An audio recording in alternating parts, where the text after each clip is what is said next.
세자 경합은 왕 2호의 큰 그림이라고 말씀드렸었는데요. 생각보다 더 큰 그림을 그려왔다는 걸 알 수 있었던 휴룹 10화였습니다. 박경우와 서함덕을 내세운 이유가 서로 달랐죠.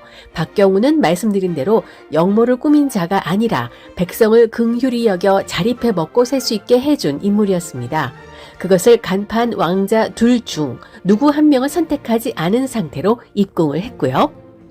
그런데 서함덕은 영모자라는 사실을 왕이 이미 알고 있었다고 하니 2호가 대비 치마폭에서 원죄를 벗어나지 못해 열폭하는 왕이 아니라 새삼 택현으로 뽑힌 현명한 왕이라는 사실을 인정하게 됐습니다. 그런데 서함덕이 어떻게 영모자라는 걸 알고 대담하게 세자 경합 문제로 냈을까요? 왕이 심어놓은 스파이가 있었던 게 아닐까요? 그것을 추리해 보겠습니다. 또 중정의 대비에게 제안한 것은 무엇이고 마지막 최종 경합 심사를 맡게 된 성균관 유생들의 여론 향배가 어떻게 변할지도 예상해 보겠습니다. 왕이 큰 그림을 그려놓고 세자들을 기다리는 동안 중전 화령 역시 지혜롭게 위기를 극복해 왔습니다. 역시 예상대로 중전에게 은혜 입은 고귀인은 개성대군의 비밀이 황귀인에게 노출됐다는 사실을 알리고 그림 바꿔치기로 위기를 모면했습니다. 아니, 모면 정도가 아니라 위기를 기회로 삼았죠. 서함덕이 의성군의 궁가마에 타는 조건으로 개성대군을 없애야 한다는 뜻에 따라 황수건은 지금이 중전과 대군 모두 날릴 기회라 여기며 무리하게 개성대군이 스스로 목숨을 끊는 시나리오를 구상했습니다. 하지만 이 때문에 자기가 귀인에서 수건으로 강등될 줄은 꿈에도 몰랐을 겁니다. 중전이 발빠르게 움직이지 않았다면 개성대군은 죽은 목숨이었죠. 왕은 영모를 꾸미는 자를 데려오라는 위험한 과제를 내주면서 성남대군만 몰래 호의를 붙이고 정작 위험한 과제를 받은 여리여리한 개성대군에겐 왜 호의를 붙이지 않았을까요? 그게 좀 의아합니다. 암튼 의성군이 서함덕을 데려왔지만 왕의 의중은 그게 아니었죠. 의성군은 과제를 수행하고 막판에 서함덕이 영모자라는 사실을 고하긴 했어도 왕의 바로 코 앞까지 영모자를 불러들인 우를 범했습니다. 임금인 아버지의 안위는 안중에 없다는 사실을 이번에 왕 2호도 정확히 알게 된 셈이죠. 자, 그렇다면 왕 2호는 어떻게 서함덕이 영모자라는 사실을 알게 됐는지 지금부터 추리해 보겠습니다. 서함덕 집안은 영의정의 뜻에 따라 병조판소가 몰락하게 만들었죠. 아버지에 대한 복수심에 불타있을 서함덕을 지금의 민정수석실 같은 데서 관리를 했을지도 모르지만 영의정이 미처 알지 못한 걸 보면 왕 혼자 알고 있었던 것으로 보입니다. 그럴 수 있었던 건 영모 세력들 중에 임금이 심어놓은 스파이가 있었던 거겠죠. 지금까지 나온 영모자들 서함덕, 권희관, 토지선생을 후보로 세워놓고 가설을 만들어 보겠습니다. 만약 서함덕 자체가 왕의 사주를 받고 있는 스파이라면 의성군을 따라 입군하는 조건으로 같이 온 어사, 왕의 아들 개성대군을 죽여달라고 청하지는 않았을 겁니다. 그저 개성대군이 영모 계획을 알고 있어서 의성군에게 없애달라고 한 거였죠. 권희관은 어떨까요?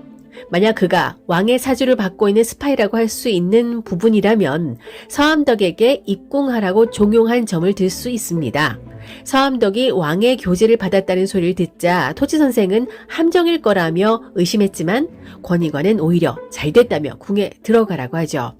그렇게 서함덕을 자기 발로 궁에 자연스럽게 보내면 고문을 통해 영모 세력을 불러낼 수 있으니까요. 하지만 권희관은 아닙니다. 황수건과의 관계가 말해줍니다. 왕이 오래전부터 황수건을 꼬시라고 시켰다? 왕이 자기 부인을 다른 남자에게 미끼로 쓸 만큼 함부로 여길 사람이 아니죠. 권희관은 신분을 감추고 영모를 위해 오랜 세월 준비한 사람으로 보입니다. 토지선생이 자신보다 어린 권희관에게 존댓말을 쓰는 걸 보면 권희관은 영모 세력의 수장이자 신분이 높았을 것으로 추정됩니다. 왕의 스파이로 셋 중에서 가장 유력한 인물이라면 토지선생이라고 생각합니다. 토지선생은 얼굴의 화상 자국으로 볼 때 과거 태인세자의 혈허거를 담당했던 유상욱 의원으로 예상되는데요. 강원도에서 의술을 펼치다 아들과 죽었다고 알려졌지만 홀로 살아남아 서촌에서 의술을 펼쳐온 것으로 보입니다. 성남대군에게 혈허골 처방전을 줄 수 있었던 것도 유상욱이기 때문이죠. 유상욱 의원이 살아남을 수 있었던 건 왕 2호가 대비 몰래 살려준 덕분이 아니었을까 싶은데요. 처음부터 권익원과 결탁한 영모 세력이 아니었다는 것을 뒷받침해주는 사실도 있습니다. 세자의 어이가 누구였는지 궁금해서 성남대군에게 물어본 것을 보면 알 수 있죠. 토지 선생은 세자의 어이가 권익원이라는 사실을 뒤늦게 알아낸 후 고문을 받고 나오는 권익원을 찾았습니다. 권익원도 스승을 보고 아는 척을 하죠. 궁에서 함께 일한 적이 있어서 토지 선생이 유상욱 의원이라는 사실을 알고 있는 눈치입니다. 권익원은 원수가 같은 토지 선생을 영모에 끌어들이게 되고 토지 선생이 그 사실을 왕에게 알렸다면 왕의 지시에 따라 토지 선생이 언더커버로 영모에 합류했다는 가설이 맞아떨어집니다. 그리고 잔당들까지 알아내기 위해서 일부러 시간을 번 뒤에 경합 과제로 서함덕을 불러들일 수 있도록 한 게 아닌가 싶나요. 서함덕이 붙잡히자 영모자들은 비밀 회동을 가지죠. 서함덕의 동태를 살피기 시작했는데요. 이름 모를 제3자가 나타났죠. 이런 영모자들이 고관대작들이 드나드는 연화로에 들어가 정보를 수집하면서 영모를 꾸밀 텐데요. 그곳의 행수가 바로 중전의 신복이죠. 폐비 윤씨를 불러내 만난 곳도 연화루였고 중전이 세운 해월각에 초월이와 같은 어려움에 처한 여인들을 불러 모은 사람도 연화루의 행수였습니다. 그 행수를 통해서 중전은 영모의 실체에 더욱 접근하게 될 것 같은데요. 무한대군의 운명의 여인 초월이도 그곳에서 뭔가 큰 역할을 해내지 않을까 싶습니다. 대군들의 경합으로 바쁜 와중인 중전이 무한대군 찾으러 초월이와 만나고 과거 해월곽 사연을 갑자기 등장시킨 이유가 거기에 있을 것 같습니다.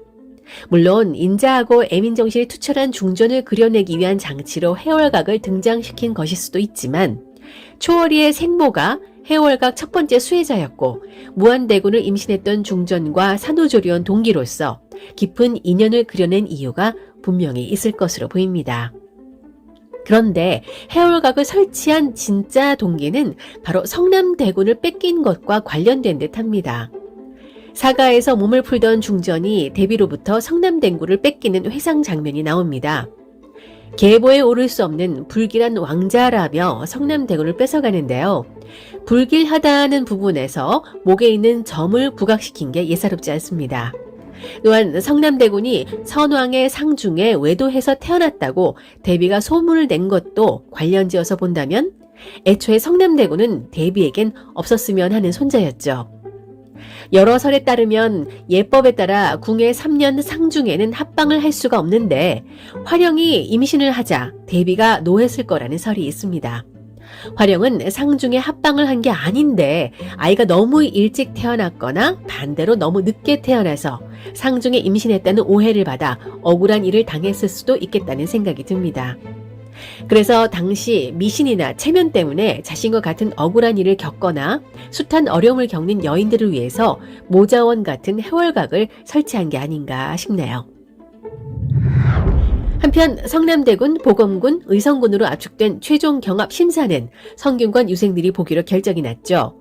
권세를 가진 영의정이지만 대비 대신 성남대군을 해친 주모자가 되는 바람에 왕의 말을 들을 수밖에 없었습니다.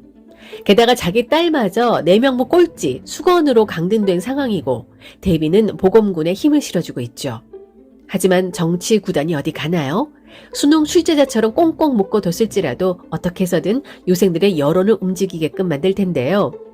태소용도 만만치 않은 게 나인 출신이라는 점을 이용해서 식사나 유생들 바라지 때문에 유일하게 드나드는 나인들의 네트워크를 활용해 여론의 향배를 가늠해 볼 수 있을 겁니다. 문제는 성남대군입니다. 혼자 정정당당히 해도 불리한데 적통이라는 명분에도 불구하고 중전이 외도로 낳은 자식이라는 루머 때문에 성균관 유성들에게 낙인 찍혀 있을 겁니다. 그래서 중전은 의성군 측이 개성대군에게 한 짓을 대비 전 남상공이 한 것처럼 꾸며놓고 대비에게 사이다를 한 방 날려버렸죠. 자신도 대비처럼 맘만 먹으면 똑같이 시정잡배를 하는 모함을 할 수 있다는 것을 보여줌과 동시에 대비에게 제안을 하는데요. 그건 바로 성남대군에게 떠도는 소문의 진상을 대비가 직접 만천하에 바로잡아 밝히라는 것이 아닐까요? 그래야 중전 자신의 억울함도 해소하고 성남대군도 공정한 시험을 치를 수 있을 테니까요. 성남대군에겐 소수의 고정층이 있다면 의성군과 보검군은 힘의 논리에 따라 표가 왔다 갔다 하면서 대비 대 영의정 대리전이 될 공산이 큽니다. 의성군을 지지하는 유생들은 성품이 좋지 않아서 왕으로 모시고 싶지 않지만 집안을 따지면 보검군보단 낫다는 판단을 하겠죠. 보검군을 지지하는 유생들은 보잘것없는 출신이지만 똑똑한 데다 대비에 전폭적인 지지가 있어서 보검군 편이 될 겁니다. 그런데 판세를 보니 보검군 쪽으로 기울어질 것 같은데요. 예고편에 보면 영의정과 황수건은 대비 앞에 납작 엎드려 보검군 모르게 대비를 자기네 편으로 만들려는 모양새죠. 강등된 마당에 의성군이 세자되기만을 바라는 황수건은 자존심 따윈 버렸을 것이고 딸도 사고치고 손자도 사고쳐서 돌아버릴 것 같은 영의정도 역시 기댈 곳은 대비밖에 없겠죠. 이런 가운데 캐스팅 보트는 병조 판서가 될 것으로 보입니다. 병조 판서는 사위로서 보검군이 마음에 들지만 나인 출신 태소용이 걸리겠죠. 그런데 딸 청아가 적통인 성남대군을 사모하고 있다는 걸 알게 된다면 중전 쪽으로 급선회해서 판세를 역전시킬 수 있습니다. 과연 대비가 잡을 패는 누가 될지, 대비가 수를 쓴다 해도 가만히 앉아있지 않을 중전의 전략은 무엇일지 쉽게 상상이 안 되는데요. 이 와중에 영모 세력이 물밑에서 움직여 왕실을 위태롭게 한다면 세자 경합 자체가 무위로 돌아갈 수 있겠죠. 하나 해결하면 또 다른 문제가 불쑥 튀어나오는 휴륵. 그러나 위기 대처 능력이 탁월한 중전과 우애 깊은 대군들, 무심한 듯 지지해주는 왕 덕분에 잘 해결해 나가겠죠. 감탄사를 연발하게 될 다음 화를 기대하면서 지금까지 윤작자였습니다. 구독, 좋아요, 공유 부탁드립니다.